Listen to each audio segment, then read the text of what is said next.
Welcome everybody to another episode of Bootstrapped Solo. I am Pratik Shah, your host, and today we're going to be talking about the good, the bad, and the ugly about running your own practice. This podcast is for those that want to know what it's really like to start, run, and grow a practice. Today's guest is Sherif El Dabe. He runs El Dabe Ritter, a 15-person practice that focuses on personal injury. He started his practice back in 2003 and has been growing strong ever since. Sherif, welcome to the show. Thank you for having me, Pratik.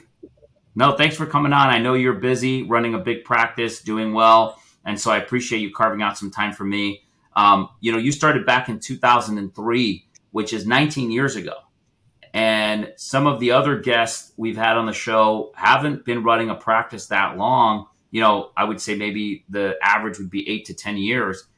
19 years is quite a bit of time. What keeps you going? Well, it gets better and better every year, actually. The more I learn, the more I realize how much more there is to learn.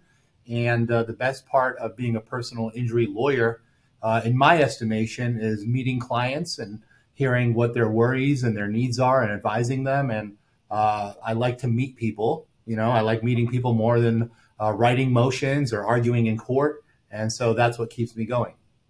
That's awesome. So back in 2003, when you started, was it just you? How did you start? Tell me about those early days. Sure. Well, it's actually appropriate to discuss because of the title of your podcast, Bootstrapped. I started in 2003 at 27 years old. I had worked for two other firms previously, a plaintiff's firm and a defense firm. And I was really disenchanted with what I was doing. The experiences were very poor in terms of clients, or I should say clients, because really when you're an employee, you have one client, which is your boss, your superior. That's the only person you can't let down versus, my situation in my firm now where I have hundreds. I like that better. But I started because I was unhappy at those other firms. And I started at 27 and I had a little office in Orange County and my rent was $950 a month. It was 3 rooms, and I rented one of the rooms out for $750 a month. So my rent was $200 a month. Smart. Yeah, it was. When I did that, I was like, wait a minute, I might be crafty here. I might have a solution. I might be able to figure things out. And so my rent was $200 a month for my office, and I lived on a very shoestring budget. I rented a room in an apartment for $700 a month. So my expenses were very low, which was necessary because back then there was, less information than there is now. And really, I didn't know what I was doing. I did not even know if I wanted to continue in personal injury. I knew I liked it, but I didn't see the path yet. And again, consistent with my value of trying to help people or meet people, I started doing criminal defense. Defending drunk drivers, other misdemeanor crimes. And, within 2 years, I got like 6 trials under my belt. I met a lot of people. And that money from the criminal defense retainers started to build up and become my war chest for eventually getting back into personal injury. And I use the word war chest very loosely because it wasn't a lot money. It was more like a battle chest, like a skirmish chest. Right. A pocket full of change. I had a pocket full of change ready to go attack. And then I get your basic fender bender, rear ender cases, and I was solo. It was just me doing everything. And it was a good experience and I would litigate and then, 19 years later, here I am. Now I have a partner, Jonathan Ritter, amazing trial lawyer and amazing associate attorneys. We all complement each other. I am not the smartest guy in the room at my firm. I am not the hardest working guy in the room at my firm. I'm sure I contribute somehow, but no, I'm sure you do fine. Yeah, I don't think anyone's questioning your work ethic, Sherif. But I want to go back to when you were doing these criminal defense cases. You said that you did 6 trials in 2 years as a solo, and I know what that's like when you're a solo. That you're doing everything. From answering the phone, sending out your own mail, cutting your own checks, doing everything to stop your practice to do a trial. Tell me about that process. Sure. I hired an assistant early on, maybe like 7 or 8 months into my practice to answer the phone and all of that. But these misdemeanor criminal trials, they lasted 5 or 6 days. It was not a huge interruption. And the benefits I got from doing the trial, uh, cross-examining police officers, cross-examining and hiring criminologists was invaluable and gave me confidence, which kept me going. So, I didn't really have to stop much. And, I was more interested in learning my craft than making money early on. Mm. Money should be the, side product or the byproduct of your success. If it's primarily your goal, you probably will still make it and achieve it. But I don't know if that's the best way to do it. Right. So for you, it was just, hey, I'm early on. I'm young. I'm 27, 28, 29 as you're building your practice. I'm just going to focus on becoming the best lawyer I can be. Is that accurate? Yeah, I was trying to be the best lawyer. I'm not going to say trial lawyer or litigator. I guess I was trying to be the best counselor I could be to the people that hired me. So that is lawyering. I was Yeah. counseling them legally, but I wasn't. As we all know, being a great trial lawyer or litigator. I mean, there are so many skills. You almost can never do it. It's an unreachable goal. You have to keep learning. I'm 19 years in Nice. now, having tried many cases and litigated. I'm still learning new things, and it gets better and better. Yeah, and there's an art and a science to all of it, right? There's an art and a science to building your business and hiring and firing and counseling your employees. There's an art and a science to being a business partner, managing that relationship. There's an art and a science to, deciding what clients you're going to sign and what you're not. And you said something that I thought was super important, which is that in the beginning you may not have seen the end goal, but you just focused on kind of what was the next step. Is that Yeah, right? I never had a master plan. I've never been good with like data or figuring out how many calls are coming in or what I'm spending here. I never was good at that. I was just trying to focus on the present and doing a good job then and there. That was, I don't know that it was something that I intended, but it was just my personality. Uh, I mean, as the business grows, you have to do a little bit more of the planning and the structuring and the projecting. Uh, but still, with the amount of staff that I have and the employees, we're not like uh, analyzing our data on where the business comes in and how much we're spending and all of that. One of the things you mentioned before we jumped on the pod was that for you, it's been 19 years of slow and steady growth, and you really take pride in that. I can tell that that's something that you take pride in. Tell me about that. Sure, there are a lot of firms out here and there's a lot of competition, and some firms grow really fast and their star shines really brightly and burns hotly, but I don't see them lasting long. Some of them burn brightly and then burn out, and that's the firm. And some lawyers burn brightly and then burn out. And again, this was not by any design, or I'm not like foreseeing all of this ahead of time, but I was uncomfortable with the spotlight a little bit. I even get a little nervous coming onto podcasts like this because I feel like everything I say is known already or should be known if you look into it and read uh, some of the people that came before us. But it's been a very slow, steady growth. I never went into growth. I've never went into debt trying to grow.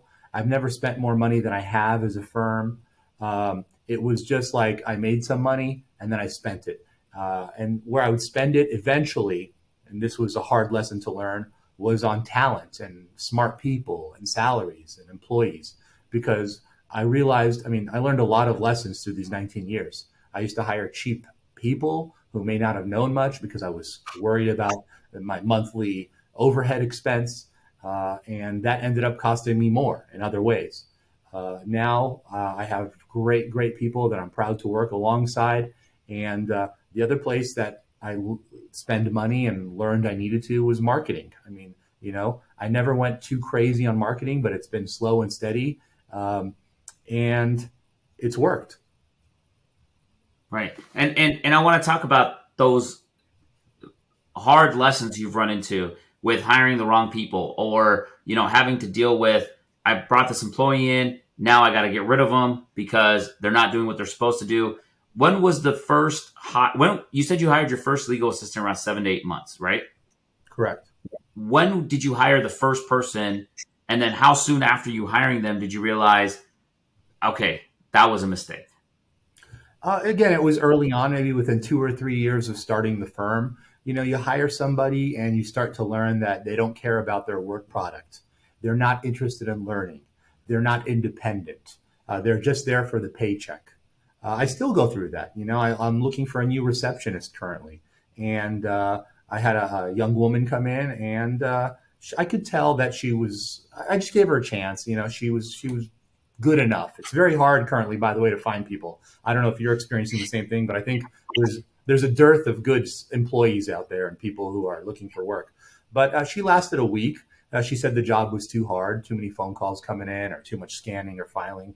But you just need to find people that are independently motivated, and you could tell a lot by how they write their resumes, how they respond to your emails. I send out, just to save myself time, I send out an in-depth email interview prior to having an in-person interview. And just from the email interview, you could see, what their writing skill is like, what their cadence is like when they speak to you via email, their professionalism. So that helps. Yeah, tell me more about your hiring process. It seems like you're in a position where you're proud of the people that work at your firm. You take pride in that the people you've hired are talented and self-motivated and want to achieve something. That is not common, right? That's something that I think is definitely in the upper echelon of a lot of companies that are just trying to fill seats. So tell me about your hiring process on how you do that. Sure. I mean, we always have ads out there running on the big services, LinkedIn, Indeed, and we get a lot of resumes. And if I can find somebody passionate or intelligent, I'll try to make space for them. I'm also cognizant of the fact that I don't want to grow too big because, running a practice requires a lot of time where you're not practicing law and you're managing employees. And I mean, everything from vacations, family stuff, family stuff related to employees. I mean, not to mention my own family that requires a lot of time. But I don't want to manage all those people. And then you need different levels and you need managers to manage your managers. And I think that gets you away from the practice of law and more into business, which is honorable. I have no issues with the business of law. Some of my friends are very good business lawyers or businessmen who happen to be personal injury lawyers. But that's just not my particular path. Interesting. Now, early on, we talked about right before the pod that part of my thesis of why I started this thing and why I like having guests on here is that I think there's a lot of misinformation, disinformation out on social media, telling people that, hey, you go start your practice and really quickly you're going to do very well and it's going to be 10 times better than what you're doing at your job, et cetera, et cetera. Do you have an opinion on that? What do you think? I think you have to have this honest conversation with yourself on what kind of person you are. One of my best friends started his own practice, did it for 4 years, and then retreated back into being an employee and is very happy as an employee. And starting your own practice, I don't think it's necessarily the path to happiness or success financially or personally. It's just one of many potential routes. I did it because, like I said earlier, I needed to be involved in my clients' lives. I just needed to know what was going on and counsel them that way. I think it's a beautiful option. I think as lawyers, we hold a very unique space in society.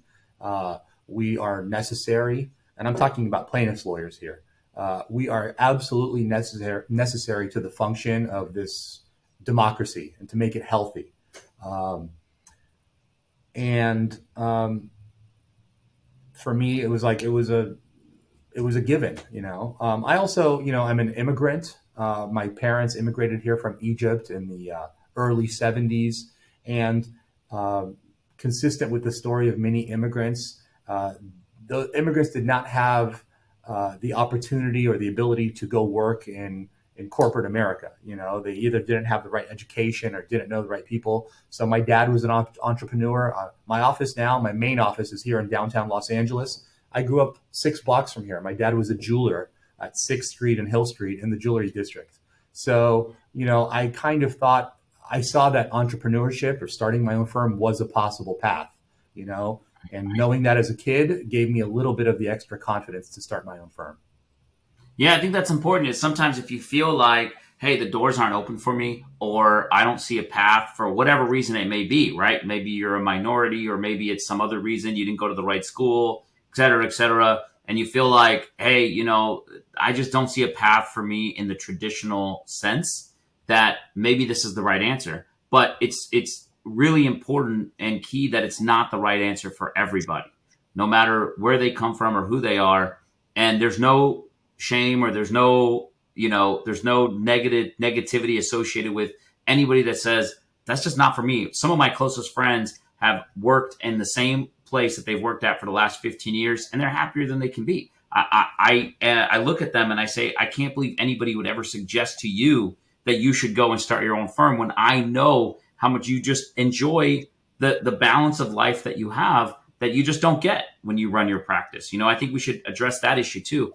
As you started growing your practice from 2003 to 2022, the world has changed, right? In 19 years, we've seen two different issues. We had the 2007, 2008 recession, and then we got hit again in 2020, and you've kind of persevered through all of that. How much have you had to learn to become a business person and learn how to navigate your business through these issues? The 2007, 2008 financial crisis and the COVID 2020 thing were not scary for me. Again, I was never overextended.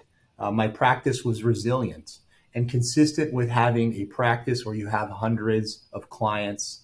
If you lose 10 or 15 clients for whatever reason, or lose 10 or 15 cases, you can fall back in all your other cases. So it's been very, very comfortable for me. I have some friends who have big personal injury practices. I mean, we're talking hundreds of employees. When COVID hit in March of 2020, it was catastrophic. I mean, they laid off 50% of their workforce. People weren't driving on the streets. Accidents weren't happening. It's probably a good thing, right? I mean, that's the goal, right? But a fact of life is accidents are going to happen. People are going to get injured. Human beings are going to be negligent. And what's justice after that happens? And so a lot of my friends had a big problem during COVID. 2008, 2007, financial crisis. I remember being 5 years into my practice, and that's when everybody would get these mortgages, right? That you could put zero down and buy a big house.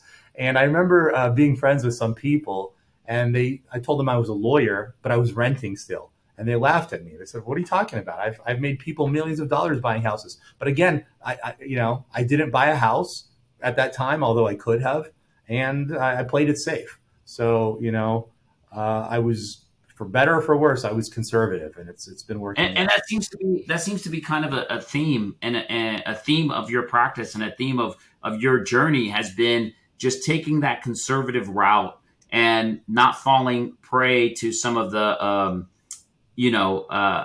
some of the dangerous paths and the traps that are laid out before somebody who's starting a personal injury practice. Is if you do X, you're going to get rich quick. If you do Y, you're going to get rich quick. And I say this all the time to some of my younger cousins and family members and friends, is I say, I know a lot of people that have made a lot of money. I don't know anybody who's gotten rich quick. I know people that have gotten rich slow and done fine. Yeah. My dad told me it's easy to make a lot of money, but it's hard to keep making a lot of money. You can do it maybe once. Everybody gets lucky here and there.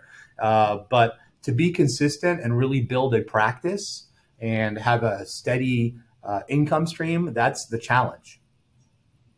And you say, like, okay, you in the beginning you couldn't see this end path, but it seems like your end path, you operate on a longer timeline than a lot of people. And I appreciate that, because I say that to a lot of people is, you're going to be in the business for 40 years.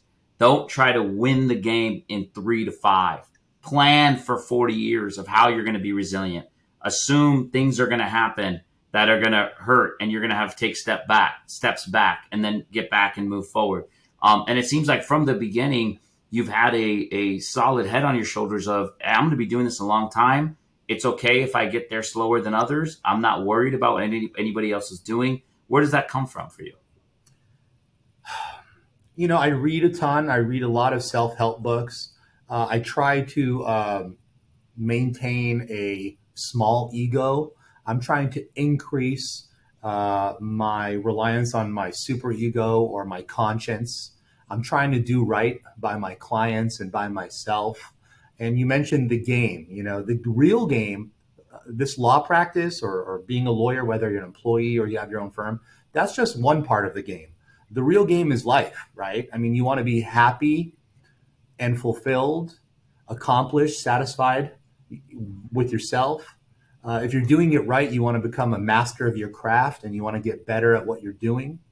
If you're doing it right, you want the respect of some of your peers, that's the game, right? And I love this quote that, happiness is not a destination, it's a state of mind. So if it's a state of mind, how do you exist in happiness? How do you exist in satisfaction? Because it's available right now, but how do you get there? Maybe get there is the wrong choice of words because that implies destination, but how do you be happy now? Right. And I don't think you have to. I think if you overextend yourself, or you look. Let's talk about social media. I mean, you look at it and you start to feel bad about yourself. Everyone's posting only their successes or the good things happening, and the healthy thing to do is not compare yourself to anybody. There will always be somebody that's a better lawyer, that's better looking, that has more money, that has everything better than you. And you just have to compare yourself against yourself. Yeah, one of my favorite things that I've ever heard is comparison is the thief of joy. And it really is. If you sit there and you say, well, that person has that and I want to get there, and once I get that, I'll be happy. That's just not how it works. It works with you being content, and it works with you being considerate to yourself and your own shortcomings. Everybody has shortcomings, and being okay with that. In building your practice, in kind of turning the focus back to those early days of 2003 and building as you grew. And I totally understand and respect that you grew slow and steady. You were careful. You made your moves consciously. But even in doing that, were there ever any days where you were like, oh, okay, that was a mistake. I shouldn't have done that. Let me come back and readjust and reassess? Sure, there were mistakes, but they were mistakes with small M's. It was like a bad marketing thing, It's like I get ripped off by a online marketer who says I'm going to do some search engine marketing for you, or I get ripped off. When I started marketing, online marketing wasn't a big deal. I was on the back of the yellow pages, and I would pay X amount of dollars, and then later discover they never distributed the books like they said they were going to. So these are small mistakes. They're nothing really. There's nothing really big. But they're going to happen, and that's the point I want to get across: is that nobody builds a practice without these mistakes. They happen to everybody. Yeah. And so I can't say there was anything catastrophic. There's never been that. I mean, I think one of the good things about social media is I did connect with a lot of my childhood friends from, Catholic school when I was in first grade. And in an effort to learn a little bit about myself, I'd ask them, hey, what's your memory of me? And they always said, oh, you've always been a happy-go-lucky guy. So I was like, okay, that's good to know. I needed to hear that. That's how everyone perceives me. Of course, we all have our inner dialogues, and I could be anxious or neurotic, but it's not clinical, So I still worry that something's going to happen in the future. And the one thing that happened, which did cause a little bit of a perspective change for me, was my dad died about 10 months ago. And thank you. I was very close to him. He was a very stoic guy. He supported me and didn't judge me. And that was a big loss. And I did rethink a little bit about how much I work. I'm married. I have 3 fantastic sons and a fantastic wife. But I did step back a little bit and think more about what my purpose is. And, my goal in life or professionally was to be happy and healthy. And, that's a good professional goal, but I need that for the family too. Yeah, Absolutely. Absolutely. And I think that's important. I mean, how have you done that? I mean, as you were building your practice, that takes a commitment, right? It's different, like you said, when you work somewhere, you have one client to keep happy, which is your boss. And when you're building a practice, you have to get more and more clients every day. Otherwise, you're not growing and you're not building.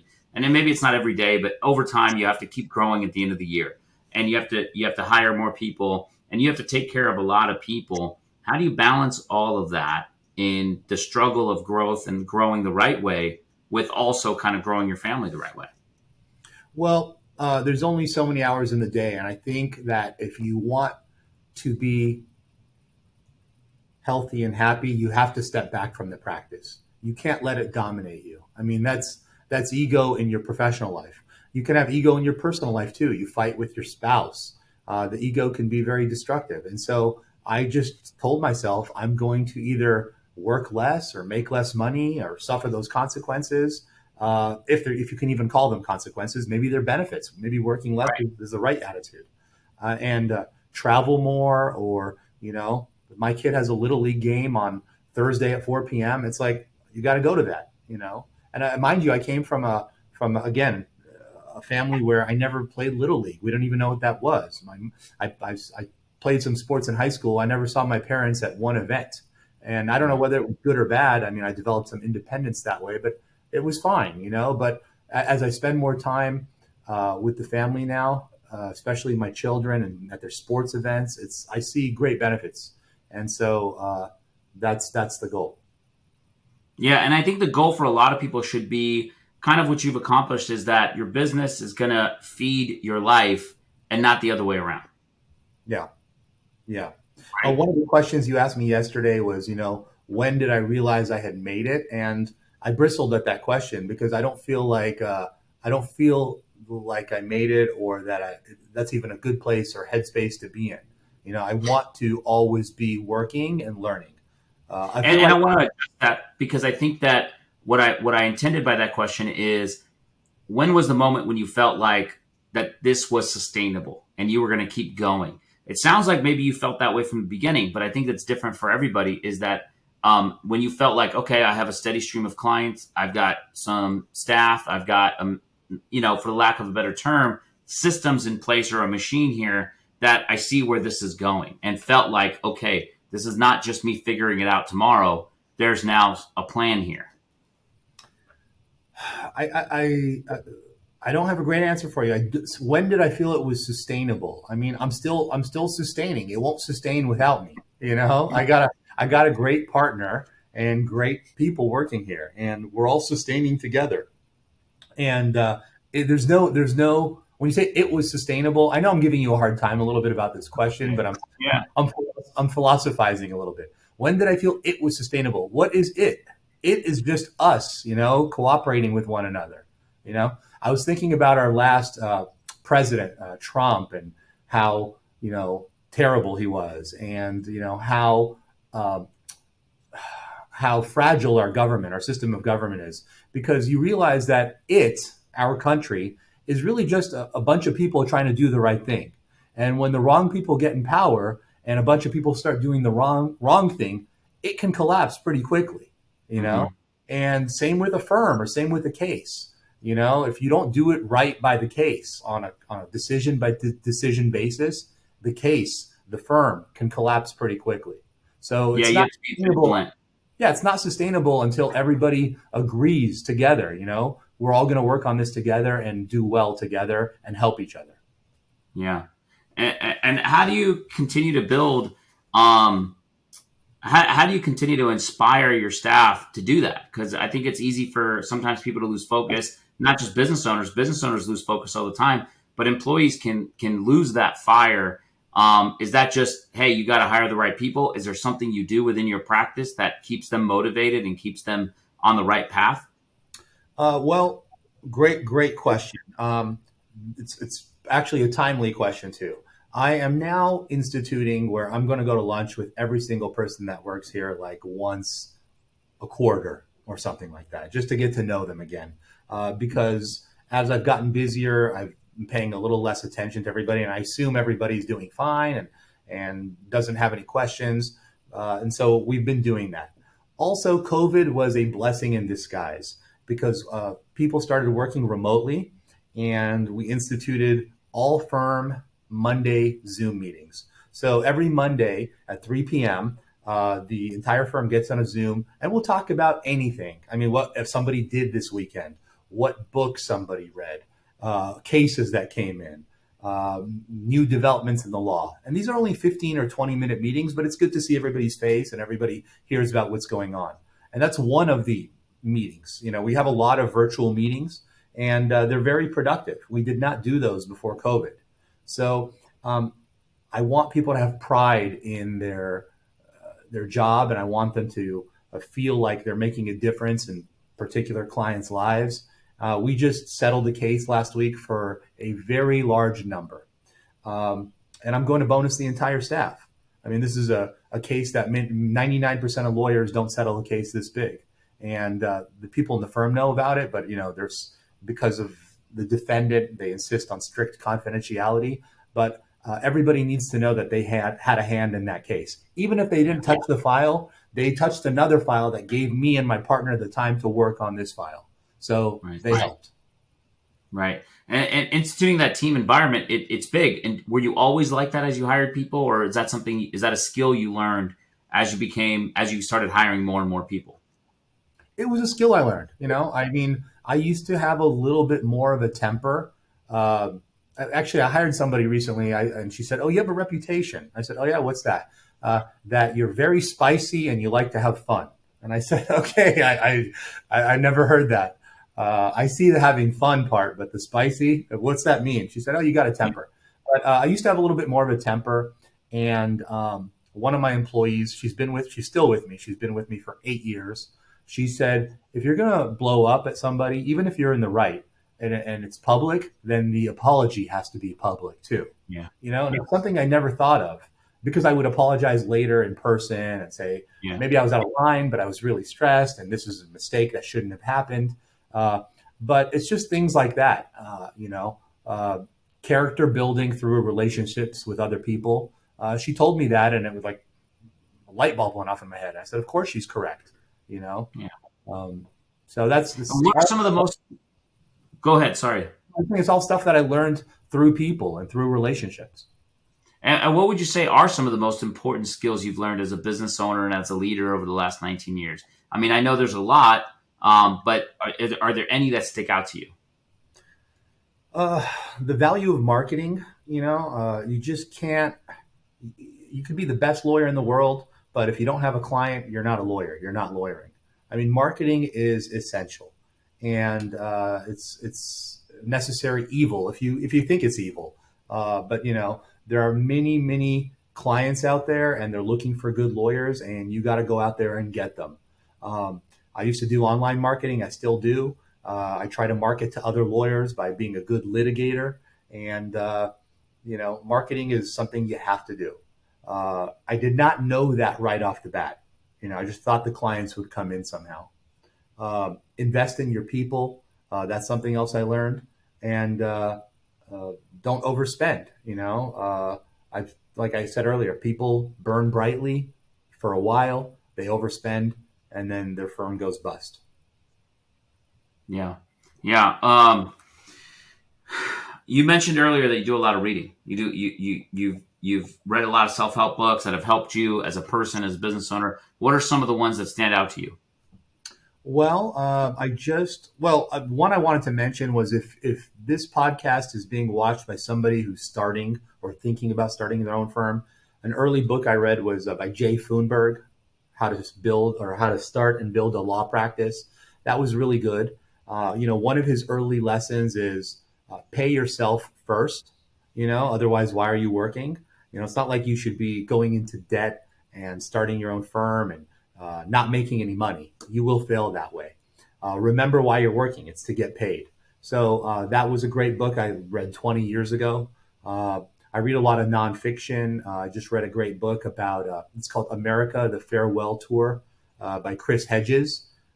Chris Hedges is a former New York Times reporter and graduate of Harvard Divinity School. And he writes about, the decline of American culture and the rise of corporate power in America, which contributes to the decline of culture. And it doesn't sound like it's really related to what we do, but it is, because the corporate, we fight insurance companies. I mean, you can't get more corporate than that. They're the richest, most powerful companies in this country. And when the laws, they have the power to lobby Congress, state and federal. And when they change the laws, they're not changing them to help, the average Joe. They're changing them to make more money for their shareholders. And that's something we deal with. Yeah, interesting. A couple of questions before we wrap up, because we're getting on time, Sherif. If you could go back to 2003, 2004, 2005, and you could talk to the young Sherif, what would you tell him? Oh, man. Younger, I should say. Not the young one, the younger one. Sure. I would tell him it's going to be all right. Don't stress out. That this decision you're making to start your own practice is just one of many important decisions in your life. And you're already blessed. If you're watching this podcast and you're thinking about starting your own firm, you're in a good spot already, whether or not you do that. Being a lawyer is one of the most honorable professions there is. Even if you're on the other side, it's still an honorable profession. It's only through both sides' advocacy that justice is going to occur. And so I would just say have gratitude for where you are, and everything's going to be all right. That's great. That's great. And what is your favorite part of being a lawyer? Lately, I'm 45 now, but lately I'm enjoying court a lot more. It's like when I used to try cases before, it was just this like panic. I mean, there are so many I's to dot and T's to cross and so many things to worry about. Not to mention, trials are expensive. I mean, you cannot try a basic personal injury case for like under $50,000 nowadays, $50,000 in costs. And God forbid you lose that case. You've lost $50,000. I mean, that's like 1 year's tuition. So the more I learn, the more I enjoy. I used to try poor quality cases. You got a bad offer on a case. Well, I got to try the case. No, you don't. You're not going to be doing your client or yourself any favors. And the good cases, I used to settle sometimes because it's like, hey, we got a great offer, but maybe that's the case you should go to trial on, And what are you doing when you're going to trial? Maybe you'll do better for the client. Maybe you'll do better for yourself. You'll feel better. You'll form a good relationship with the defense attorney. You'll form a good relationship with the judge. You will feel better about yourself, and then that'll bleed into other cases. You will get a good public result, and then that'll bring you more business. So much good happens when you go into trial. Yeah, no, I agree with everything you're saying. So before we wrap up here and I give my little closing spiel, any parting words for the audience? And like you mentioned several times, a lot of the audience is people that are just starting a business, just starting a law firm, or thinking about starting a law firm. And a lot of them are in those dark days where the beginning, right, where they're struggling to make ends meet. They're not taking a salary. They're trying to figure out how they can make their business sustainable before you yell at me about using it again. But any parting words for them? Well, I would say that don't take, I'll say it this way. Execution is everything. We all have ideas. We all have, pie in the sky ideas and hopes and dreams. And I want to be this or I want to be that. But execution is everything. I think about you, Pratik, and I look at both this podcast, which is amazing because of what you're doing, and even your company, Esquire Tech, which is amazing. Right. And I'm kind of razzing you here, but I had both of those ideas before you, but I had both of them, and I did not start a podcast, and I did not start, a software company to help people with discovery, which is very, time intensive. Who did? You did. And that's because execution matters. And so I would say to everybody, you can have the idea of starting your own firm, but do you really want to? Are you really going to put in the time and the labor and the effort and the sweat equity, And so ideas are worthless. Execution is everything. And you execute by working hard, showing up every day, and doing the work. Thank you, Sherif. That's very kind. I appreciate you. I appreciate your support. I want to thank everybody for listening or watching. We'll see you on the next episode of Bootstrapped Solo. And just remember, just because guys like Sherif make it look easy and effortless, it doesn't mean that it is. And my one ask for the audience, we don't run any ads or anything like that. We're not trying to sell you anything here, is that if you just enjoyed the pod, please share it where you share stuff, whether it's LinkedIn, Instagram, TikTok, etc. We can only grow if you let others know about it, and we'd appreciate your help in doing that so we can continue to have great guests like Sherif come on and tell us about their journey. Thank you all, and see you next time. As my kids say, click like and subscribe below. Yeah, like and subscribe below. Thank you, guys. Thanks, Sherif. Bye-bye.